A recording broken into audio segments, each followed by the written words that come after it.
C'est fini. On va installer Alassane. Voilà, là sans problème. Dès jeudi 31 mars, il n'y avait plus guère de doute pour Alassane Ouattara et ses partisans que la longue route vers la présidence de la Côte d'Ivoire arrivait à sa fin. C'est ce jour-là que les premiers combattants pro-Ouattara investissaient la capitale économique ivoirienne après avoir pris en quelques jours le contrôle de la quasi-totalité du pays. Mais pour le président sortant Laurent Gbagbo, pas question de se rendre même s'il ne contrôlait plus que quelques quartiers d'Abidjan. D'où une résistance farouche des forces fidèles aux sortants. Les civils, pris entre deux feux et victimes des pénuries, faisaient les frais de la violence. Et on n'a plus à manger, j'ai qu'un seul poisson là à la maison au frais. Et après ça, je ne sais pas comment faire, j'ai été au marché hier.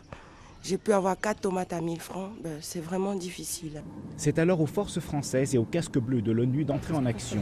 Les premières en occupant dimanche l'aéroport d'Abidjan, les seconds lundi en bombardant les points stratégiques sous contrôle des pro-Gbagbo afin, disent-ils, de protéger les civils. Réponse vive de Toussaint Alain, conseiller de Laurent Gbagbo. Nous considérons à ce jour que cette force, la force française Licorne, agit en Côte d'Ivoire comme une armée d'occupation. Malgré tout, les défections de soldats pro-Gbagbo se multiplient. Le capitaine Dao Mourlaï rallié à Ouattara. Je vous demande, chers frères d'armes, de venir du côté de la République. De venir pour que nous puissions libérer ensemble nos populations. Pour que nous puissions libérer la Côte d'Ivoire. Mardi, Washington annonce que son offre d'asile à Gbagbo n'est plus valable.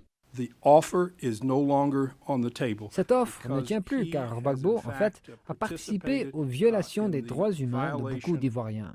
Mercredi, Laurent Gbagbo, retranché dans son bunker, semblait négocier son départ d'Abidjan. Toutefois, Gbagbo affirmait qu'il restait toujours le président légitime et démocratiquement élu de la Côte d'Ivoire et qu'il ne céderait jamais sa place à Alassane Ouattara.